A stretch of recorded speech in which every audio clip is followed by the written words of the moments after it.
وہ ایک شاعر تھے، انہوں نے بات تو بڑی غلط کی، لیکن چلو بعض اوقات نصیحت کے لیے کچھ باتوں کو دہرا دینا چاہیے۔ پاکستان کے ایک معروف شاعر تھے، ان سے کسی نے کہا کہ آپ مسلمان ہیں؟ کہنے لگا آدھا مسلمان ہوں آدھا کافر ہوں۔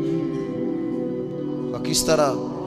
کہنے لگا اسلام کے اندر خنزیر بھی حرام ہے اور شراب بھی حرام ہے، لیکن میں خنزیر نہیں کھاتا، شراب پی لیتا ہوں، معاذ اللہ ثم معاذ۔ کہنے لگا خنزیر سے مجھے نفرت ہے، شراب میں چھپ کے کہیں کونے میں جا کے پیتا ہوں تو آدھا مسلمان ہوا نا، کہ اگر تو میں دین کا حکم سمجھ کے نفرت کروں تو پھر جتنی خنزیر سے کروں اتنی شراب سے بھی کروں۔ تو کسی نے اس پر تنقید کرنی چاہی تو اس نے کہا ٹھہر جا ذرا سن، جس طرح شراب حرام ہے، جس طرح جوا حرام ہے، جس طرح خنزیر حرام ہے، ملاوٹ بھی تو اسی طرح ہی حرام ہے، حرام مال بھی تو اسی طرح ہی حرام ہے۔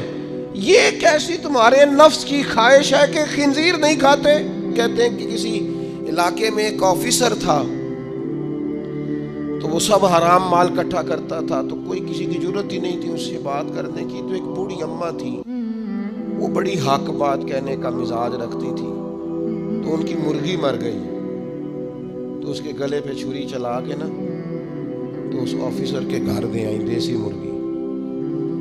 تو وہ شام کو شکریہ ادا کرنے آ گیا، کہنے لگا اماں کمال کر دیا، دیسی مرغی تو کسی کو دیتا ہی نہیں۔ کہنے لگے بیٹے نہیں، کمال والی بات نہیں، مر گئی تھی۔ تو وہ ناراض ہو گیا، کہنے لگا مر گئی تھی تو میرے گھر کیوں دے دی؟ کہنے لگی سارا محلہ جانتا ہے تو سارا حرام کھاتا ہے۔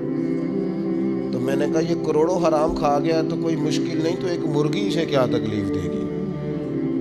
تو اللہ نے اس کے دل میں بات ڈالی، اس کو اثر ہوا، وہ رونے لگا، کہنے لگا بات تو ٹھیک کر رہی، کروڑوں روپیہ حرام کا آئے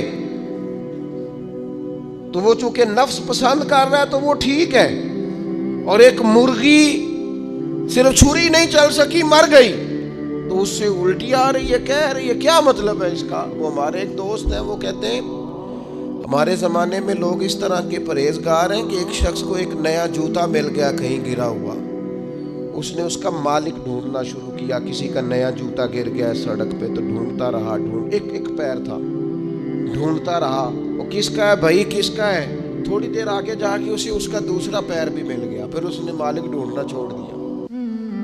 پہلے وہ نیک تھا کیونکہ ایک جوتا تھا نا، پہن نہیں سکتا تھا، جیسے ہی اسے اتنی تکلیف کی بات ہے امت مسلمہ، نفس کی خواہش کو خدا بنا لیا، جو تیری طبیعت میں آئے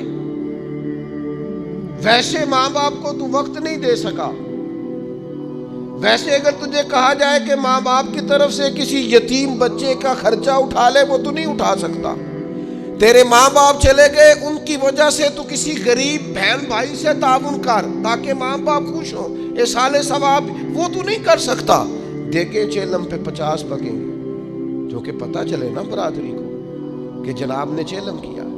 یہ نفس کی خواہش کو خدا بنا لیا۔ سیاسی افطاریاں ہو رہی ہیں، کسی کی نیت پر شک نہیں، اچھی نیت سے لوگ افطاری کراتے ہوں گے، لیکن وہ گھروں کا بھی تو ہمیں پتہ ہے نا کہ جہاں لوگ آٹا بھی اس لیے تھوڑا پکاتے ہیں کہ کل بھی اس کی ضرورت ہے، وہ محلے کے گھر نظر نہیں آتے۔ افطاری کے لیے ایک سجن بلایا جو پہلے کروڑ پتی، اور بلایا کہاں سے؟ لاہور سے، اسلام آباد سے، فیصل آباد سے، تو جو تیرے ارد گرد تھے۔ نفس کی خواہش کو خدا بنا لیا۔ بندہ مومن کی یہ شان نہیں ہے۔ جب ہم اللہ تعالیٰ کی عبادت کریں گے، آپ کو پتہ ہے انبیاء کرام علیہ السلام کو لوگوں نے کیوں شہید کر دیا؟ انبیاء کرام کی لوگوں نے کیوں نافرمانی کی؟ اللہ کے رسول تو معصوم ہیں، کسی شخص سے کوئی مطالبہ نہیں کرتے تھے، نبی تو خالصتاً دائی بن کر اور تڑپ لے کر اللہ کے بندوں کو رب کی طرف بلاتا ہے۔ کیوں نہیں مانی لوگوں نے بات انبیاء کی؟ حضرت لوط علیہ السلام کی بات اس لیے نہیں مانی کہ وہ ہم جنس پرستی سے، لواطت سے روکتے تھے۔ کیوں لوگوں نے نافرمانی کی حضرت ابراہیم علیہ السلام کی؟ کہ وہ کفر اور شرک سے روکتے تھے۔ کیوں لوگوں نے نافرمانی کی معاذ اللہ نبی پاک علیہ السلام کی کہ حضور فرماتے تھے کوئی بڑا چھوٹا نہیں. کیوں سردار بنے ہوئے ہو تم؟ کیوں غریبوں کا خون چوستے ہو؟ کیوں برادری ازم کے نام پر تکبر کرتے ہو؟ لوگ نافرمان ہو گئے. ہم کیا کرتے ہیں، جیسے ہی ہمارے نفس کی خواہش کو چوٹ لگتی ہے ہم فوری طور پر مخالف ہو جاتے ہیں. میں نے تو کیونکہ چھوٹا سا میرا تجربہ ہے، بہت ساری باتیں تو میں کرنا بھی نہیں چاہتا. میں نے تو دیکھا ہے مرید، شاگرد، عقیدت مند، پیار کرنے والا، اس نے بھی ایک دائرہ بنایا ہوا ہے.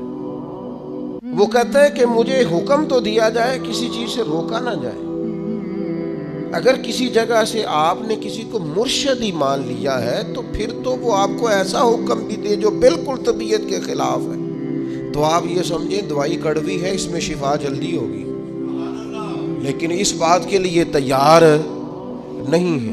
وہ ایک مزاج ہے، ایک مرضی کی طبیعت ہے، اس کے مطابق. آپ دیکھیے نا،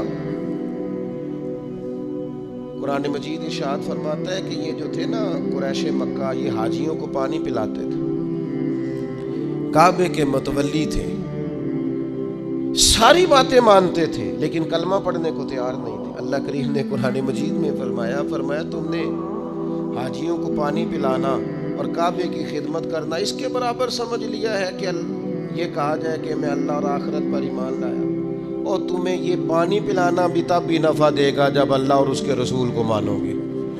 لیکن وہ اپنی مرضی کا مزاج ہے نا جی، اپنی مرضی کی طبیعت ہے. اپنی زندگی کے اندر کچھ چیزوں پر توجہ کریں. نبی پاک علیہ السلام نے فرمایا جنت اللہ تعالیٰ نے مشکلات سے ڈھانپ دی ہے، دوزخ کو اللہ نے خواہشات سے ڈھانپا ہے. اپنی زندگی میں اپنی خواہشات پر توجہ دیں.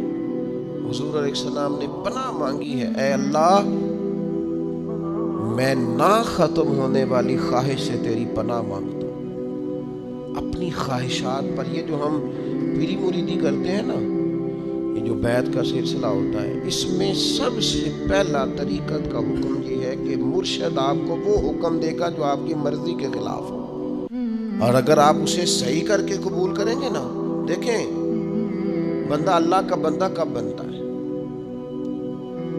اللہ کا بندہ تب بنتا ہے جتنا مزہ اسے نیند میں آتا ہے نا، اگر اتنا ہی مزہ اسے فجر کے وقت نیند چھوڑنے کا ہے نا، پھر وہ رب کا بندہ ہے. اتنے مزے سے ہی وہ اٹھے. جتنا مزہ اسے روٹی کھانے کا آتا ہے نا، اتنا ہی مزہ اسے رمضان میں روزہ رکھنے کا ہے، پھر وہ اللہ کا حقیقی فرما بردار. جتنا لطف اس شخص کو اللہ تبارک و تعالیٰ کی دی ہوئی نعمتوں کو استعمال کرنے کا آتا ہے نا، اتنا ہی مزہ اسے اگر اللہ کی بارگاہ میں مجاہدے کا آئے، پھر وہ رب کا بندہ ہے. تو اپنی مزاج کے اندر حق کہنے کا حوصلہ پیدا کریں.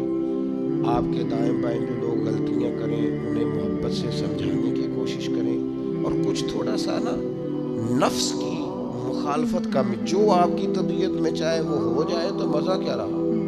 ایک بات آپ نے آج کے جمعے سے بطور سبق لے کے جانی ہے، نفس کی تھوڑی مخالفت کریں، چھوڑ دیں اندر باہر لڑنا، اپنے آپ سے لڑنا شروع کریں، اپنے آپ سے تھوڑا سا جہاد شروع کریں. ہمارا سب سے زیادہ مسئلہ اپنے ساتھ ہے. ہمیں کسی نے پریشان نہیں کیا، صرف ہماری اپنی خواہشات نے پریشان کیا. آپ خواہشات سے تھوڑا سا لڑیں، ایک دو کر کے خواہشات کو چھوڑیں، آپ خود محسوس کریں کہ زندگی حسین ہو گئی. میرے ایک سنگی ہیں، وہ اختلاف ہو گیا ان کا گھر کے اندر، تو میں نے بلایا، میں نے کہا کیا ہوا ہے؟ تو انہیں پہلے سٹے آکھیا، انہوں نے کہا حضور ساری غلطی میری ہے، بڑی کوشش کرنا پر میرا اپنے آپ تے کنٹرول. میرا دل خوش ہو گیا، ورنہ آج کل ساری غلطی میری ہے، یہ تے سوال ہی نہیں نہ پیدا ہوتا. میں تے غلطی کرا، یہ کتے لکھے؟ میں ہی تے نہیں کرتا، باقی ساری دنیا کر دی. یہ چھوڑ دیں. یہ بہت بڑی بات ہے کہ انسان تھوڑا سا 2 قدم پیچھے ہٹ کے کہ نہیں، غلطی تو ساری ڈھونڈتا پھرتا ہوں. اے اقبال میں اپنے آپ کو ڈھونڈتا پھرتا ہوں، اے اقبال اپنے ڈھونڈتا پھرتا ہوں. اے اقبال اپنے آپ کو آپ مسافر، آپ ہی منزل ہوں میں، وما علینا الا البلاغ۔